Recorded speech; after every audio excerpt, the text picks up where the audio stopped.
Hello learners, welcome to my YouTube channel to the point learning. आज मैं आपके साथ क्लास 12th बिजनेस स्टडी का चैप्टर जो है आपका प्लानिंग, जो कि टर्म 1 से रिलेटेड आपका चैप्टर है, उसके केस स्टडी क्वेश्चंस डिस्कस करने जा रही हूं।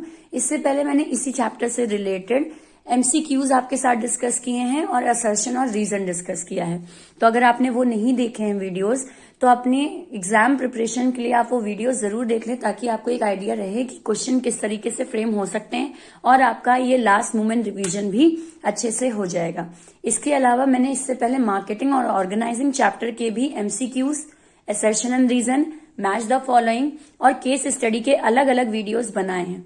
तो आप क्लास 12 बिजनेस स्टडी की प्लेलिस्ट में जाकर उसे जरूर देख लें। आपका जो रिवीजन है वो और स्ट्रांगली हो जाएगा। सो आज स्टार्ट करते हैं प्लानिंग से related question answers, sorry case study based questions. तो स्टार्ट करते हैं क्वेश्चन से। यहाँ पे आपको एक केस स्टडी दी है। अब इस केस स्टडी से रिलेटेड आपके फर्दर 3 क्वेश्चंस होंगे, तो 4 क्वेश्चंस होंगे। तो वो आपके किस तरीके से फ्रेम होंगे, उसके आंसर्स आप कैसे करोगे, वो हम यहाँ डिस्कस करेंगे। तो स्टार्ट करते हैं। The manager of Jhunjhunwala big retail shop mister Prem Kamboj fix the target that in the following year the sales will be boosted from 100 crore to 200 crore. एक कंपनी है, रिटेल शॉप है, जिसमें मिस्टर प्रेम जो है, उन्होंने एक टारगेट रखा है कि वो आगे चल के 100 करोड़ से 200 करोड़ तक का अपनी सेल्स को बढ़ाएंगे, बूस्ट करेंगे। Also, he ensured that for the achievement of the target, finance and manpower will be easily arranged. वो ये जानते हैं कि पैसा और मैन पावर इजिली अरेंज हो जाएंगे उनके इस टारगेट को पूरा करने के लिए।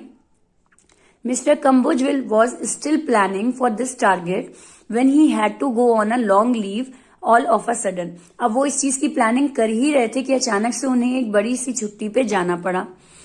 Now the responsibility to do so fell on the shoulders of deputy manager Mrs. Janaki Pandey. अब उनके जो मिसेस जानकी पांडे हैं वहीं की डेप्यूटी मैनेजर, उनके ऊपर ये पूरी प्लानिंग की रिस्पॉन्सिबिलिटी आ गई कि 100 करोड़ से 200 करोड़ सेल को कैसे बूस्ट करना है। Now the responsibility to do so fell on the shoulder. Okay, now the further activity was taken over by her, और बाकी एक्टिविटीज उनकी तरफ से ले ली गई। The problem before her was now to achieve the sales target fixed by Mr. Kamboj. अब उनके सामने प्रॉब्लम ये आई कि उन्हें जो sales target mister Kamboj set करके गए हैं, उससे रिलेटेड उनको प्लानिंग करनी है। For this she thought of several option. इसके लिए उन्होंने अलग अलग ऑप्शंस सोचे। For example, she thought that whether more attention should be given to advertisement. उन्होंने उस पर कई सारे ऑप्शंस देखे। जैसे क्या क्या ऑप्शन देखे कि उन्हें एडवर्टाइजमेंट के थ्रू सेल्स बढ़ानी चाहिए, whether the price of the product should be reduced, या फिर उन्हें प्राइसेस रिड्यूस कर देने चाहिए प्रोडक्ट के, whether more attention should be paid to packing, या फिर उन्हें अपनी पैकिंग पे ध्यान देना चाहिए जिसकी वजह से सेल्स वो बढ़ाएं, whether the quality of goods should be improved, या फिर गुड्स की क्वालिटी को इम्प्रूव करें तो सेल्स बढ़ जाएगी, whether the customers should be given after sales service, या हम अपने कस्टमर्स को आफ्टर सेल्स सर्विस देने लगे, whether the credit facility for purchase should be given, या फिर क्रेडिट फैसिलिटी हम परचेज करने पर, यानी गुड्स को उधार पे देने की क्रेडिट फैसिलिटी हम अपने गुड्स के लिए शुरू कर दें। ये कई सारे उन्होंने ऑप्शंस चुने। After deliberating over all the options deeply, सारे ऑप्शंस को एक अच्छी तरीके से स्टडी करने के बाद, she arrived at the conclusion that the target could easily be achieve by concentrating more on advertisement. और इसका कंक्लूजन उन्होंने निकाला कि सारे ऑप्शन में से एडवर्टाइजमेंट का ऑप्शन अच्छा है, जिससे हम अपनी सेल्स को बढ़ा सकते हैं। शी डिड द सेम, उन्होंने यही किया। She continuously kept a watch over this whether the desired result were being obtain, और लगातार वो उस पर नजर रखती रही कि जो टारगेट उन्होंने सेट कर दिया है, जो काम एडवर्टाइजमेंट का वो कर रही हैं, वो कहाँ तक पहुंच रहा है। इसके लिए वो लगातार नजर अपने प्लान पर रख रही हैं। At the end of the year the result obtain were favourable, और लास्ट में जो उनका रिजल्ट निकला वो फेवरेबल निकला, यानी उनके पक्ष में निकला, सेल्स बढ़ गई उनके सामान की। अब आते हैं क्वेश्चंस पे। Match the various step of process. अब ये अंदाजा आपको पढ़ने से लग गया होगा कि यहाँ पे बात किसकी हो रही है, अलग अलग प्रोसेस ऑफ प्लानिंग की हो रही है। तो यहाँ पे आपको लाइन के अकॉर्डिंग बताना है कि किस लाइन में कौन सा प्रोसेस हो रहा है। तो क्वेश्चन नंबर देखते हैं, पहला इस केस स्टडी से related. The manager of Junjunwala big retail shop, Mr. Prem Kamboj, fixed the target that in the following year the sales will be boosted 100 crore to 200. जो ये मिस्टर प्रेम जो है ये टारगेट सेट करके गए जो कि 100 करोड़ से 200 करोड़ है। तो आपको ये बताना है कि ये कौन सा प्रोसेस है प्लानिंग का। तो बिल्कुल काफी इजी है आपके लिए आइडेंटिफाई करना कि वो एक ऑब्जेक्टिव सेट करके गए हैं, राइट, कि 100 करोड़ से हमें 200 करोड़ सेल्स को बढ़ाना है। नेक्स्ट आते हैं क्वेश्चन पे। Okay, also he ensured that for the achievement of the target, finance and manpower will be easily arranged. वो ये जानते थे कि उनके इस टारगेट को पूरा करने के लिए उनके पास भरपूर पैसा है और मैन पावर भी है, यानी उनके पास एम्प्लॉयज वगैरह भी हैं इस काम को करने के लिए। तो ये वो जो उन्होंने इमेजिन किया था, ये इन्होंने कौन सा स्टेप किया है, कौन सा प्रोसेस है आपके प्लानिंग का। So correct answer is developing premises. Developing premises में क्या होता है, कुछ चीजों को हम ऑलरेडी इमेजिन करके चलते हैं कि ये चीज तो है मेरे पास या ये चीज तो होनी है, उसको हम डेवलपिंग प्रेमाइसेस कहते हैं। तो यहाँ पे इन्होंने वही काम किया है। Move on to the next question. For this she thought of several option. यहाँ पे जो वो थी मिसेज, जो डेप्यूटी मैनेजर थी आपकी, उनका नाम था Mrs Janaki. Yes, Mrs Janaki जो थी उन्होंने यहाँ पे क्या सेवरल ऑप्शन निकाले। ये उन्होंने क्या किया, तो यहाँ पे उन्होंने जो स्टेप किया है वो है आपका identifying alternative courses of action, यानी उन्होंने अलग अलग ऑल्टरनेटिव्स फाइंड आउट किए जिसकी उन्होंने लिस्ट तैयार की। सो ये आपका ए ऑप्शन। नेक्स्ट आते हैं इसी केस स्टडी से रिलेटेड अपने इस केस स्टडी के लास्ट क्वेश्चन पे। She continuously kept a watch over this whether the desired result will be obtain. लगातार वो नजर रखती रही कि जो वो अचीव करना चाहती हैं क्या वो अच्छे से अचीव हो रहा है, ऑब्टेन हो रहा है। तो ये उन्होंने क्या किया, तो ये उन्होंने फॉलो अप का प्रोसेस, यानी लास्ट प्रोसेस जो होता है आपका प्लानिंग का, वो उन्होंने फॉलो किया, जो ये इंश्योर करता है कि हम सही दिशा में जा रहे हैं या नहीं। तो ये आपके प्लानिंग प्रोसेस से रिलेटेड पूरी केस स्टडी थी जिसके 4 क्वेश्चन हमने यहाँ पे डिस्कस किए। एक और क्वेश्चन ले लेते हैं आपका प्लानिंग प्रोसेस से ही रिलेटेड, ताकि आपका पूरा प्लानिंग प्रोसेस से रिलेटेड जो बेस है वो स्ट्रांग हो जाए। तो एक और क्वेश्चन देखते हैं। Simplex limited had been taken over by Mandura Group immediately following India's independence. India की इंडिपेंडेंस होते ही, यानी इंडिया के आजाद होते ही आपका सिंप्लेक्स लिमिटेड था जिसको ले लिया गया किसके द्वारा, मुंद्रा ग्रुप के द्वारा। Since then it enjoys a rich record of industry presence and experience. और तब से लेकर ये लोग बहुत अच्छा नेम फेम एंजॉय कर रहे हैं। In 2005, with the aim to accelerate growth, the company had gone through several rounds of meeting and discussions before launching ERP system to attract large projects. अब आगे के प्रोजेक्ट्स को अट्रैक्ट करने के लिए लगातार ये ग्रोथ वगैरह भी कर रहे हैं और इन्होंने कई सारी मीटिंग और डिस्कशंस भी स्टार्ट किए इस प्रोजेक्ट को, ERP प्रोजेक्ट को अटेन करने के लिए।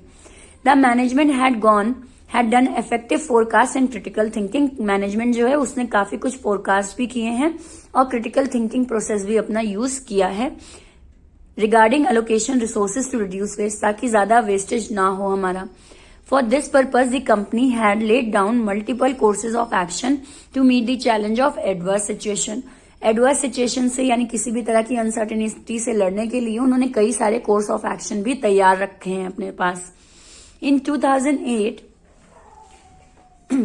the company suffered loss in many projects due to the great recession despite taking many cost cutting measures. अब क्या हुआ कि रिसेशन आ गया कंट्री में, जिसकी वजह से इनको लॉस हुआ ही, भले ही इन्होंने बहुत सारे वेस्टेज को रिड्यूस कर रखा था, कॉस्ट कटिंग मेजर्स इन्होंने लिए थे, लेकिन फिर भी रिसेशन की वजह से इनको नुकसान हो गया। The management had taken utmost care regarding the possible outcome and timely review of the plans to achieve the set target during that hard time. अब रिसेशन के टाइम इनको जो नुकसान हुआ उसको भी कोप अप करते हुए इन्होंने अपने टाइमली रिव्यू प्लान्स को लगातार रिव्यू करते रहे और हार्ड टाइम में भी इन्होंने बहुत ही पॉसिबल आउटकम्स के साथ अपना रिजल्ट दिया। इन 2010 द सिस्टम इम्प्लीमेंटेड सक्सेसफुली, और इनके इस मेहनत की वजह से इनका जो प्लान ये इम्प्लीमेंट करे थे वो अच्छे से इम्प्लीमेंट हो गया। Which subsequently help the company to execute numerous project with precision and timeliness. और इन्होंने आगे चल के बहुत सारे प्रोजेक्ट्स को एग्जीक्यूट किया और उसमें इन्होंने काफी कुछ सक्सेस हासिल भी की। अब आते हैं इससे रिलेटेड क्वेश्चन पे। पहला क्वेश्चन हमसे पूछा जा रहा है, in 2005 with the aim to accelerate growth करने के लिए the company had gone through several rounds of meeting and discussion. Growth के लिए इन्होंने कई सारी मीटिंग्स और डिस्कशंस रखे। What is the objective mention here according to the process, आपके अकॉर्डिंग यहाँ पे कौन सा ऑब्जेक्टिव दिख रहा है, यानी किस कारण से इन्होंने मीटिंग वगैरह डिस्कशंस वगैरह अरेंज किए। तो अगर आप ध्यान से देखो तो इस क्वेश्चन में ही इनका आंसर है, किस लिए किए थे इन्होंने, ग्रोथ के लिए। सो your answer will B option, that is growth and development के लिए इन्होंने ये काम किया है। देन आते हैं नेक्स्ट पे क्वेश्चन 28 पे। In 2008 the company suffered loss, 2008 में इस कंपनी को लॉस हो गया। Many projects due to great recession despite taking many cost cutting, बहुत सारे कॉस्ट कटिंग मेथड लेने के बाद भी रिसेशन की वजह से इनको लॉस बियर करना पड़ा। Which limitation of the management process is indicated here, यहाँ पे कौन सी कमी दिखाई दे रही है जो कि प्लानिंग का एक आपका लिमिटेशन होता है। तो अगर आप ध्यान दें तो इसमें जो हमें लिमिटेशन दिखाई दे रही है वो है A, it fails to cope with sudden changes, अचानक से रिसेशन आ गया जिसकी वजह से इन्हें नुकसान हुआ। तो ये चीज क्या है, अचानक से आने वाले चेंजेस की वजह से आपकी प्लानिंग जो है वो कहीं ना कहीं कमजोर पड़ जाती है। ये एक आपका लिमिटेशन था प्लानिंग में, प्लानिंग का लिमिटेशन था ये। So your answer will be A option. Move on to next question. The management had done effective forecast, management ने बहुत अच्छी फोरकास्ट की यानी भविष्य का अंदाजा लगाया। And critical thinking regarding allocation of resources to reduce wastage, और वेस्टेज कम से कम हो इसके लिए भी उन्होंने बहुत सारे अलोकेशंस किए, यानी अपने ऑल्टरनेटिव्स वगैरह को, अपने रिसोर्सेज को सही से उन्होंने सही जगह इस्तेमाल किया। The company successfully cope with sudden changes, और उन जो अचानक से आने वाले चेंजेस थे उनसे भी कंपनी ने कोप अप सक्सेसफुली कर लिया। आते हैं क्वेश्चन पे। Both the above statement are, आपकी ये दोनों स्टेटमेंट जो हैं वो क्या हैं। So your correct answer is statement 1 is true, जो पहली स्टेटमेंट है वो ट्रू है, लेकिन जो दूसरी स्टेटमेंट है वो फॉल्स है। अब आइए कि क्यों फॉल्स है। ये जो आपका यहाँ पे बताया कि उन्होंने फोरकास्ट वगैरह किया, ये तो सही है, लेकिन इनकी फोरकास्ट के बाद भी रिसेशन की वजह से इनको नुकसान हुआ, राइट। तो वो हम स्टेप यहाँ पे नहीं लिखे हैं, हमने क्या लिखा है, the company successfully cope with sudden changes, अचानक से आने वाले चेंजेस से कंपनी सक्सेसफुली बाहर निकल आई। नहीं, ऐसा नहीं है। अचानक से आने वाला चेंज कौन सा था, हमारा रिसेशन था, उससे तो वो बाहर नहीं निकली थी, उसको लॉस हो गया था, राइट। उन्होंने कई सारे लॉस बियर किए थे रिसेशन आने की वजह से। तो आपकी ये स्टेटमेंट फॉल्स हो गई, केवल स्टेटमेंट 1 आपकी सही है कि उन्होंने कई सारे फोरकास्ट किए थे अपनी रिसोर्सेज को अलोकेट करने के लिए और वेस्टेज को कम करने के लिए। So C is the correct answer. Next आते हैं इसी केस स्टडी से related last question. The management had taken utmost care regarding the possible outcome and timely review of the plans to achieve the set target during the hard time. इन्होंने hard time के समय possible outcomes लिए, अपने बार बार plans को review करते रहे। तो आपका ये क्वेश्चन, तो एक्चुअली इन्होंने इसमें कौन सा लास्ट स्टेप मेंशन किया है, यानी कौन सा लास्ट स्टेप इन्होंने यहाँ पे किया है। सो your correct answer is follow up. Planning का लास्ट स्टेप आपका क्या होता है, फॉलो अप होता है, कि इन्होंने लगातार अपने प्लान्स के साथ ये चलते रहे, उसको रिव्यू करते रहे। तो जब आप रिव्यू कर रहे हैं तो यानी आप अपने ही प्लान को फॉलो कर रहे हो। तो ये चीज इन्होंने यहाँ पे की। तो ये इस तरीके से आपके 4 क्वेश्चंस इस केस स्टडी से, जिसमें प्रोसेस को मैंने कवर किया है। अब देख लेते हैं इसके अलावा आपके फीचर से रिलेटेड, प्लानिंग के फीचर से रिलेटेड भी क्वेश्चंस आते हैं, तो एक बार उनका भी रिव्यू ले लेते हैं। आते हैं क्वेश्चन पे। Mister Shyam Sagar is working as the manager of Sagar food limited. Mister Shyam Sagar जो है वो मैनेजर हैं एक फूड लिमिटेड कंपनी के। The general goal of establishing his company was to become the leader of food industry. इनका मेन गोल क्या है कि इनको लीडर बनना है मार्केट का। Mr. Sagar determined the activities and plans for the realization of the general goal. अब इन्होंने क्या किया, अलग अलग एक्टिविटीज सेट की, प्लान्स वगैरह इन्होंने बनाए ताकि जनरल गोल जो है इनका अचीव हो सके। In the plans themselves he determined the specific goals. प्लान जो इन्होंने बनाया उसमें इन्होंने गोल्स को बहुत ही स्पेसिफिकली अंडरलाइन किया। He knew it very well that the planning done by him was of no significance if he failed to contribute to the realization of predetermined organizational objective. वो अच्छे से जानते हैं कि हमने जो ऑर्गेनाइजेशनल गोल सोच रखा है, अगर हम उसको हर वक्त दिमाग में नहीं रखेंगे तो हम जो हमारा गोल है उसको पूरा नहीं कर पाएंगे। अब क्वेश्चन पे आते हैं। This was the very reason that he did everything in full alertness. और ये इनका मेन कारण है कि इन्होंने फुल अलर्टनेस से काम किया। क्वेश्चन आपसे पूछा जा रहा है यहाँ पे प्लानिंग का कौन सा फीचर हमें डिस्कस हो रहा है, तो बहुत साफ है। आप ध्यान दो, इसमें लगातार किस चीज पर ध्यान दिया गया है, गोल पर, कि जनरल गोल अचीव करना है, लगातार गोल को दिमाग में रखना है, उसी के अकॉर्डिंग अपने प्लान्स को सेट करना है। तो यानी कि यहाँ पे फीचर जो हमें नजर आ रहा है वो आपका कौन सा है, planning focus on achieving objective. Planning आप करते ही हो कि आपका ध्यान हमेशा आपके ऑब्जेक्टिव पे रहे। देन आते हैं नेक्स्ट क्वेश्चन पे, एक क्वेश्चन और देखते हैं। Chandra Chemicals Limited, Chandra Chemicals Limited is a newly establish company of its industry. अभी नई नई एस्टैब्लिश हुई है ये company. The goal of the company has been very well defined. Company का गोल बहुत अच्छे से डिफाइन किया गया है। The employ know that the organization know what the organization aim at doing and what they should do for the realization of the गोल। जो employees उन्हें बहुत अच्छे से पता है कि उन्हें ऑर्गेनाइजेशन में क्या अचीव करना है और उस गोल को अचीव करने के लिए उन्हें कैसे स्टेप्स लेने हैं। The company did the planning in such a way that all the departments and employees are able to work in coordination. अब इन्होंने प्लानिंग इस तरह से की है कि इनके एम्प्लॉयज और अलग अलग डिपार्टमेंट्स में कोऑर्डिनेशन बना रहे। This is the very result of successful planning. और इनकी प्लानिंग सक्सेसफुल हुई उसका मेन कारण भी यही इनका कोऑर्डिनेशन है। That the company is moving forward on the path of success. और इसी की वजह से इनके प्लानिंग में लगातार इनको सक्सेस मिल रही है। क्वेश्चन देखते हैं। On the basis of the event stated above tell why planning is important. यहाँ केस स्टडी में आपको क्या नजर आ रहा है कि प्लानिंग क्यों जरूरी है। सो your correct answer is A option, planning provide direction. अगर आप देखो कि कोऑर्डिनेशन की बात हो रही है, कोऑर्डिनेशन का अगर हम देखें तो एक तरीके से आप दिशा दिखा रहे हो, राइट, डायरेक्शन तय कर रहे हो। यहाँ सारे एम्प्लॉयज जो हैं, सारे डिपार्टमेंट्स जो हैं वो अच्छे से जानते हैं उन्हें क्या अचीव करना है, उन्हें किस डायरेक्शन में काम करना है, और यही डायरेक्शन, यही जो पाथ है उनको सक्सेस तक पहुंचा रहा है। तो यहाँ पे प्लानिंग एक डायरेक्शन प्रोवाइड कराता है। तो इसलिए आपका आंसर होगा A option. Then move on to the next question, that is question number 13 पे आते हैं। Okay, Roshan Sodhi looks after the job of production in Roshan and Roshan Entertainment Private Limited. अब जो रोशन सोधी हैं वो जॉब के लिए, जॉब ऑफ प्रोडक्शन के लिए काम कर रहे हैं। यहाँ पे is a famous managing expert, और वो एक मैनेजिंग एक्सपर्ट है। He does every function of management skilfully, namely planning, organising, staffing, directing and controlling. ये सारे ही फंक्शंस जो हैं मैनेजमेंट के, ये बहुत अच्छे से परफॉर्म करते हैं। While planning for his department he gives a special attention setting standard.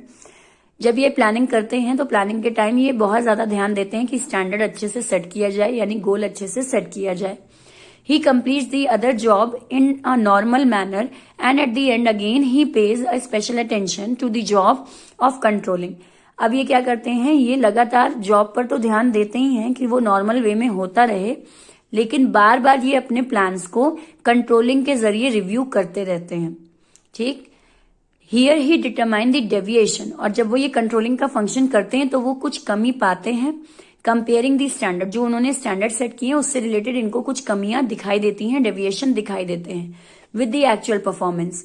Afterwards the corrective action is taken. और इसीलिए जब उन्हें कमियां दिखाई देती हैं परफॉर्मेंस में तो वो उस कमी को दूर करने के लिए करेक्टिव एक्शंस लेते हैं। Keep in mind that these standard are the same as were determined during planning. और फिर जब वो इसको करेक्ट करते हैं तो वो ये ध्यान देते हैं कि हमने जो प्लान किया उसके अकॉर्डिंग ही काम हो। इन दिस वे मिस्टर सोधी is doing the job of production successfully. और इस सब की मदद से ही वो प्रोडक्शन का काम बहुत अच्छे से कर पाते हैं। तो यहाँ पे आपको बताना है कि प्लानिंग की कौन सी इंपॉर्टेंस डिस्कस हो रही है। तो इस पे अगर आप ध्यान दें तो वर्ड आ रहा है कंट्रोलिंग, वर्ड आ रहा है डेविएशन, वर्ड आ रहा है करेक्टिव एक्शन लेना, और एक्चुअल परफॉर्मेंस लगातार ध्यान देना। कंपैरिजन वगैरह आपका दिखाई दे रहा है हमें यहाँ। तो आपका करेक्ट आंसर क्या रहेगा, सी रहेगा। यानी कि planning establishes standard for controlling. वो ये कंट्रोलिंग का काम यहाँ पे कर ही कैसे पा रहे हैं, क्योंकि उन्होंने प्लानिंग की है। आप प्लानिंग करते हो तभी आप फंक्शन ऑफ मैनेजमेंट का लास्ट कंट्रोलिंग जो फंक्शन है उसको परफॉर्म कर पाते हैं। आखिर कंपैरिजन ही तो करते हैं, कमियां, डेविएशन ही तो निकालते हैं, वो यही कर रहे हैं यहाँ पे। तो वो एक्चुअली प्लानिंग की मदद से कंट्रोलिंग का फंक्शन कर पा रहे हैं। सो ये आज मैंने आपके साथ यहाँ पे क्वेश्चंस डिस्कस किए। आई होप जो आपके इंपॉर्टेंट टर्म्स हैं रिगार्डिंग प्लानिंग चैप्टर वो मैंने यहाँ पे डिस्कस किए हैं और आपको केस स्टडी अच्छे से क्लियर भी हुई हो। अगर आपको कोई भी डाउट है तो आप मुझे कमेंट सेक्शन में लिख सकते हैं, मैं उसका तुरंत रिप्लाई करने की कोशिश करूंगी। बाकी अगर मेरे चैनल को आपने सब्सक्राइब नहीं किया है तो अपने एग्जाम प्रिपरेशन और फ्यूचर प्रिपरेशन के लिए मेरे चैनल को सब्सक्राइब जरूर कर लें और बेल आइकन पे जरूर क्लिक करें, ताकि जो भी वीडियोस मैं डालूं आपके स्टडी मटेरियल से रिलेटेड वो आप तक तुरंत पहुंच जाएं। और मेरे चैनल को अपने फ्रेंड्स और क्लासमेट्स में शेयर कीजिए, because it is hard time. आपका एग्जाम आ ही गया है, परसों आपका इंग्लिश है सीबीएसई बोर्ड का, तो all the best for that. और बीएसटी की भी प्रिपरेशन आप लगातार करते रहें और हैव अ नाइस डे।